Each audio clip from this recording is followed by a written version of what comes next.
Now, Donald Trump's plan, shockingly, is to give another massive tax cut to billionaires and big corporations. Do not boo. Vote. I'm going to cure you of this. They can't hear you booing, but they can hear you voting.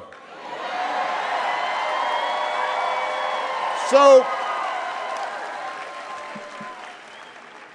now I've been traveling around the country. I talked to some people. Some people say, well, you know what? I remember the economy being pretty good when Donald Trump first came into office. Yes, it was pretty good because it was my economy. Because I had spent the previous 8 years cleaning up the mess that the Republicans had left. And we had had 75 straight months of job growth, and I handed it over to Donald Trump.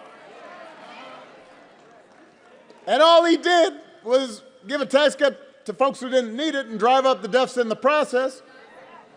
So do not give him credit for that. That's not what makes an economy strong. The other thing I hear folks say is, well, Donald Trump sent me a check during the pandemic. Hold on.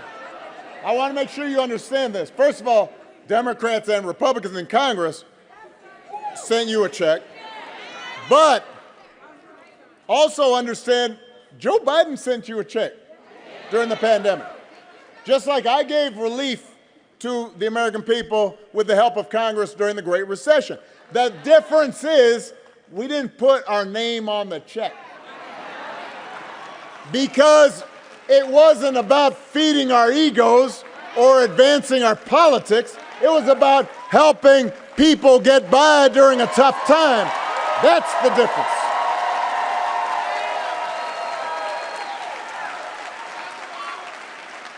So please do not give him credit for an economy he didn't have anything to do with making work. Do not fall for that okey doke. Don't get bamboozled. Don't get fooled. Do not get fooled when he talks about health care either. If you ask Donald Trump what his plans are for health care, he says, well, first, initially he said, end the Affordable Care Act, right? I mean, he ran on that. We're going to get rid of Obamacare. He didn't really know why, except for the fact that I did it. So he's got a problem now because it's popular. Almost 50 million people have gotten health care because of it. So a couple weeks ago, his running mate, J.D. Vance, do not boo, during the vice presidential debate, Mr. Vance has the nerve to say Donald Trump, and I quote, he said, Donald Trump salvaged the Affordable Care Act. Come on, man. Donald Trump spent his entire presidency trying to tear it up, trying to get rid of it, trying to tear it down. And by the way, he couldn't even do that right. And now, 8 years later, he was asked during the debate with Kamala, if you want to call it that, because that was like Mike Tyson in his prime. That was like knockout. But he was asked by the moderator, well, what's your plan? He said, well, I've got concepts of a plan for how he'd replace the Affordable Care Act.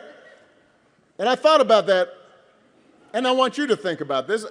Let's say your boss gives you an assignment, says, I need it by Friday. And then Friday rolls around, and your boss says, did you finish that project I asked for? And you say, I haven't started, but I have a concept of a plan.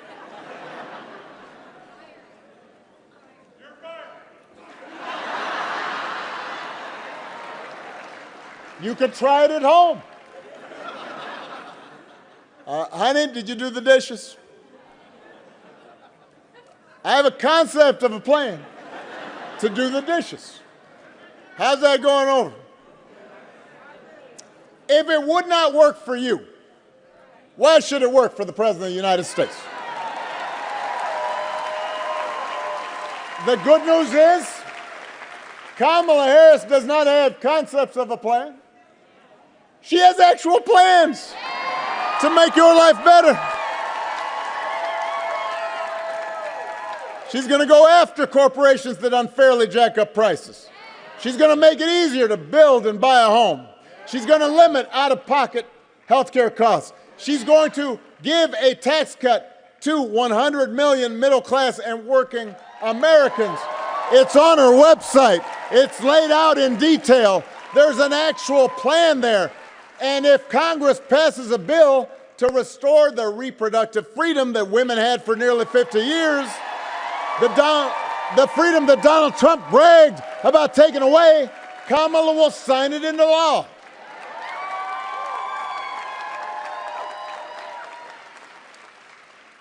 That is who Kamala Harris is. That's what she stands for, not concepts of a plan. Plans, actual plans. Now, if you challenge Trump on his concepts, he will fall back on one answer. This is blanket answer for everything. Blame immigrants. He wants you to believe that if you let him round up whoever he wants, ship them all out, put together these big detention camps, your problems will be solved. I want to talk about this just for a second because we have real issues at the border. We are a nation of immigrants. Unless you're a Native American, somebody in your family came from somewhere else. We are also a nation of laws. We are also a nation of laws. We have to make sure the system works the way it's supposed to, that it's orderly, that it's safe, that it's fair. What I don't understand is this. Donald Trump, J.D. Vance, they're quick to say anything right now that's not working. Well, Kamala's, you've been vice president for 4 years. Wasn't Donald Trump president for 4 years? I know some of you may have blocked it out, but it's true. He was the 45th president. So if rounding up and deporting millions of desperate people, many of them women and children, is the answer to everything, the answer to all of America's problems, why is it that the number of undocumented immigrants was basically the same when he left office as when he took office? He was president for 4 years. Well, I'll tell you why. Because he doesn't have a real plan. He has a concept of a plan, and it's a mean and ugly plan. You know what would actually help bring order to the border and fix our immigration system? A bipartisan deal that Kamala Harris supported, even though it was written by one of the most conservative Republicans in Congress, and Donald Trump lobbied actively and told Republicans not to vote for it because he figured this is an issue that I can use to win an election. We do not need a president who will make problems worse just to make his politics better. We need a president who actually cares about solving problems, making your life better. That's what Kamala Harris will do. And let me say this, because sometimes I think we think presidents can solve every problem. That's not how our system works. We do not have a monarchy. We don't have a dictatorship. So the president's just one among other elected officials in our system of government. So in order for Kamala to get all the things done that need to get done, she's also going to need strong leaders in state houses across the country.